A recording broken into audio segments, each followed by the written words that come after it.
देश की आवाज तेज टीवी 24 के साथ सच दिखाने का जुनून। पिछले दिनों ममता सरकार ने एंटी रेप बिल अपराजिता पारित किया, लेकिन इसके कानून बनने का रास्ता आसान नहीं लग रहा है। ये विधेयक तब तक कानून नहीं बनेगा जब तक इस पर राज्यपाल की सहमति नहीं होगी। बंगाल के राज्यपाल सीवी आनंद बोस ने बिल को लेकर ममता सरकार पर नाराजगी जताई है। इसके पीछे की वजह है कि राज्यपाल के पास विधेयक से जुड़ी टेक्निकल रिपोर्ट नहीं भेजी गई है।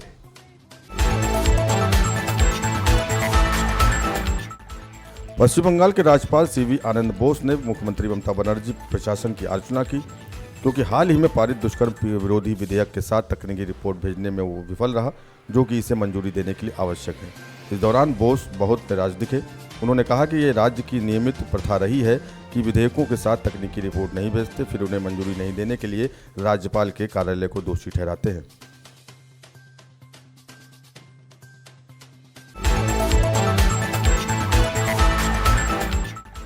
कोलकाता रेप मर्डर केस से जुड़े आरजीकर हॉस्पिटल मामले में ईडी अलग अलग जगहों पर छापेमारी कर रही है। सूत्रों से मिली जानकारी के मुताबिक ईडी की टीमें कम से कम 3 जगहों पर छापेमारी कर रही हैं। ईडी की टीम हावड़ा, सोनारपुर और हुगली पहुंच चुकी है।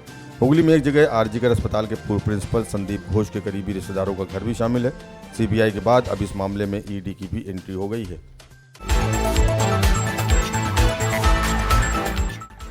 पश्चिम बंगाल की राजधानी कोलकाता के आरजीकर मेडिकल कॉलेज और अस्पताल में हुए रेप और मर्डर केस की जांच जारी है। इसी बीच खबरें हैं कि सीबीआई यानी सेंट्रल ब्यूरो ऑफ इन्वेस्टिगेशन ने घटना में गैंग रेप की बात से इनकार किया है। हालांकि अब तक केंद्रीय एजेंसी की ओर से आधिकारिक तौर पर कुछ नहीं कहा गया है। पुलिस ने इस मामले में संजय राय को गिरफ्तार किया है।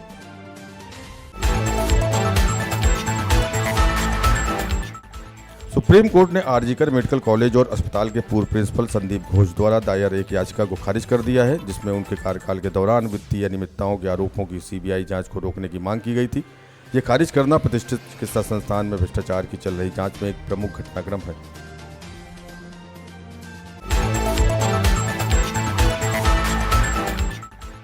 पश्चिम बंगाल में कोलकाता के आरजीकर मेडिकल कॉलेज में प्रशिक्षु डॉक्टर के साथ बलात्कार और हत्या को लेकर विरोध प्रदर्शन चल रहा है।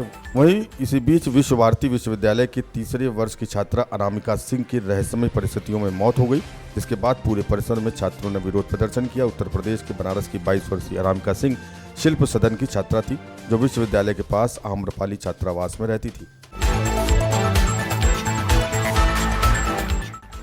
कोलकाता के इंजीनियरिंग और प्रबंधन विश्वविद्यालय यूईएम के आधिकारिक क्विज क्लब प्रज्ञा ने 23 से 25 अगस्त 2024 तक अपने वार्षिक क्विज उत्सव जिगीशा के तीसरे संस्करण का सफलतापूर्वक आयोजन किया। यह आयोजन देश भर के क्विज उत्साही लोगों के लिए एक प्रमुख आकर्षण का केंद्र बन गया, जो बौद्धिक जुड़ाव और सांस्कृतिक आदान प्रदान के लिए एक मंच प्रदान करता है।